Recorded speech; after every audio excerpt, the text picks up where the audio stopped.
Solutions. और जैसे मैंने एक और बात की, बस ये पहली जो मैं डराना चाह रहा था पहले, और एक तमीज़ बांधना चाह रहा था कि बहुत सीरियस चीज़ें हैं।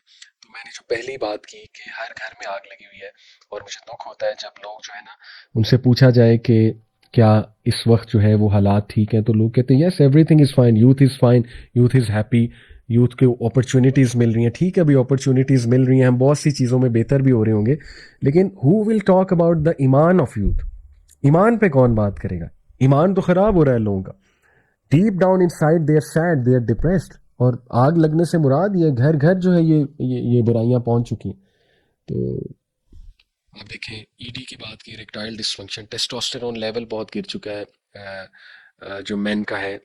एक्स्ट्रा मैरिटल अफेयर्स कितने बढ़ चुके हैं। People are stuck in lots of affairs, multiple affairs, people are being blackmailed, people are involved in psychological disorders, people have so many fetishes and strange fetishes, people are involved in so many addictions, and our youth are having doubts because of desires, because lust lead to doubts, that is shahwat lead to shubuhat, and they are on the verge of leaving Islam. They want to adopt atheism because atheism is all about fulfilling your pleasure. They don't want to have any limits to them. Universities में वो परेशान है, वो कहते हैं हम करें क्या। मैं आपको अल्फाज कोट कर रहा हूँ, ठीक है ना। यूथ लिटरली इस तरह आके बताती है, अल्फाज कोट कर रहा हूँ कि हम क्लासरूम में एंटर हुए हैं, हम सीट पर पीछे बैठे हैं, आगे कोई खातून बैठी हुई है, सब कुछ नज़र आ रहा है। ये मैं अल्फाज कोट कर रहा हूँ, मैं मजबूर हो गया उनके वो अल्फाज कोट करने में। इसका ये हरगिज़ मतलब नहीं है कि वुमेन को जो है ना वो हम डिग्रेड कर रहे हैं या डिमोनाइज कर रहे हैं। जो सच है वो सच है। इस तरह के अल्फाज यूथ आके बोलते हैं, राइट।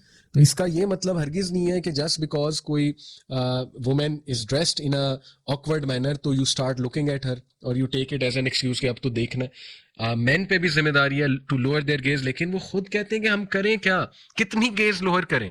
क्या कोई जिम्मेदारी नहीं है ऑपोजिट जेंडर की, अल्लाह माफ करे, क्या फीमेल्स की जिम्मेदारी कोई नहीं है? तो ये तबाहियां मची हुई हैं और धमाके हो रहे हैं। तो बहरहाल अब हम जो है वो आते हैं सॉल्यूशंस की तरफ इंशाल्लाह क्विकली। सबसे पहले अगर आप मुझसे एक लाइन में सॉल्यूशन पूछें कि सेक्सुअल डिज़ायर्स को गाइड करने के लिए इस्लाम की क्या गाइडलाइन है, तो इसमें दो चीज़ें आती हैं। नंबर वन, हर इंसान को अल्लाह ने एक विल पावर रेजरवायर दिया है और एक स्पिरिचुअल रेजरवायर दिया है। रेजरवायर से मुराद है जैसे कि एक वाटर टैंक एक रेजरवायर है।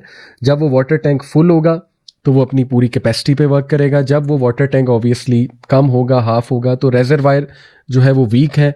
रेजरवायर को जैसे बैटरी है, मोबाइल बैटरी फुल होगी तो फुल पोटेंशियल पे काम करेगी, रेजरवायर पूरा है, कम होगी तो कम पे काम करेगी। इसी तरह इंसान का एक साइकोलॉजिकल रेजरवायर है जिसको हम कहेंगे विल पावर रेजरवायर, जो उसकी सेल्फ डिटर्मिनेशन है, जिसमें उसकी सेल्फ रेगुलेशन आती है, जिसमें उसकी विल पावर आती है। होता यह है कि जब इंसान लस्ट और डिज़ायर्स में पड़ता जाता है और जाहिर है उसके मुकाबले में बंदा स्पिरिचुअली अपने आप को ग्रो नहीं कर रहा है, तो आहिस्ता आहिस्ता उसकी विल पावर भी टूटती है।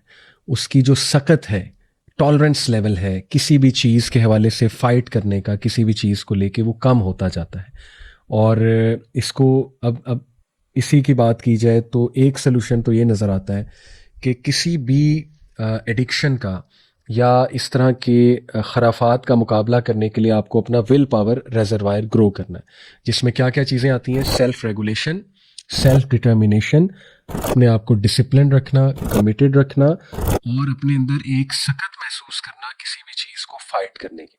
अब शैतान जो है वो विल पावर पे बहुत हमला करता है। कैसे? शैतान का काम है वसवसे डालना। वसवसे, पूरी इसकी एक साइंस है वसवसों की। शैतान जब एक इंसान से गुनाह करवाता है तो सबसे पहले उसे मायूसी की तरफ ले जाता है। गुनाह करवा एक टाइम आता है बंदा कहता है यार ये गुनाह मैं छोड़ ही नहीं सकता क्योंकि मैं तो एडिक्ट हूँ। ठीक है, तो एडिक्शन के भी कुछ साइंस हैं, ठीक है, जो हम इंशाल्लाह डिस्कस करेंगे। चलें अभी कर लेते हैं। देखिए फॉर एग्जांपल एक बंदा कहता है मैं पॉर्न एडिक्ट हूँ, तो उससे कुछ सवालात किए जाएंगे। उससे सवाल किया जाएगा कि how often you watch porn, और कितने घंटे तुम देखते हो once you start watching porn, ठीक है ना। और फिर is it leading you to such things जो तुम्हें डिसफंक्शनल कर रही हैं सोसाइटी में, ठीक है ना। यानी you are having so many thoughts कि you can't even sit in a gathering, या तुम्हें इतनी अर्ज हो रही है, इतनी एक्सट्रीम की अर्ज हो रही है कि तुम बस कहते हो कि मैं बस निकलूं और देखना शुरू कर दूं। ये कुछ मोटे मोटे साइंस हैं एडिक्शन के, राइट। तो अदरवाइज देखें, just because someone is watching it doesn't make them an addict. But होता ये है कि शैतान जो है वो इंसान को, ये भी एक बहाना है ना कि मैं तो हूँ ही एडिक्ट। तो एडिक्ट से क्या होता है, इस मेंटालिटी से क्या होता है कि एक वो फीलिंग आती है जिसको हम कहते हैं लर्नेड हेल्पलेसनेस, कि बंदा हेल्पलेस फील करता है कि भाई मैं तो हेल्पलेस हूँ, मैं तो कंट्रोल कर ही नहीं सकता इस चीज़ को, सीधी सी बात। तो फिर वो गिव अप करके कहता है या कहती है कि अब तो लगे रहो, फायदा ही कोई नहीं इस चीज़ को फाइट करने का, ये तो मेरे हाथों से ही बाहर की चीज़ है। तो ये भी डिफीटेड मेंटालिटी है, और ये एग्जैक्टली शैतान का वसवसा है, और ये एग्जैक्टली शैतान ये चाहता है कि इस डगर पे बंदे को ले आए। तो थोड़ा सा अपने आप को बूस्ट करें खुदा के लिए, अपने आप को पहचाने। अल्लाह ने आपके अंदर ऐसे ऐसे केमिकल्स रखे हैं, just to name one, endorphin. Endorphin is the stress fighting chemical, the self control chemical. तो विल पावर रेजर्वायर को बिल्ड कैसे किया जा सकता है?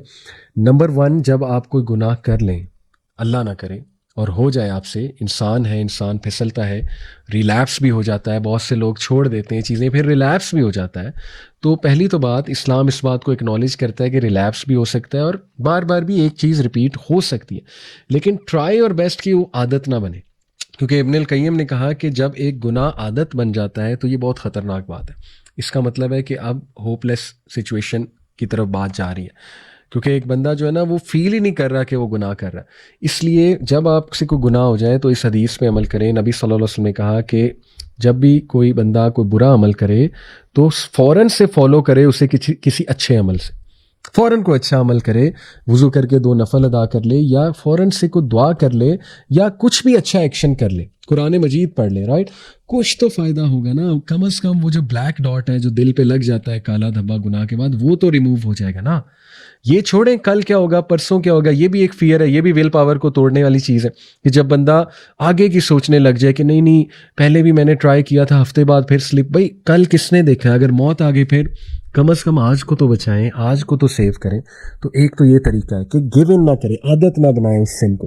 उससे क्या होगा, आपकी विल पावर कुछ ना कुछ बरकरार रहेगी। दूसरा सोल्यूशन ये है कि जब कोई बहुत बड़ा गुनाह कर लिया या गुनाह कर लिया तो फौरन follow it up by a very good deed. ठीक है, फौरन से गुड डीड जो है वो करें इंशाल्लाह। तीसरा ये है कि अपने आप पे मायूसी हावी ना होने दें।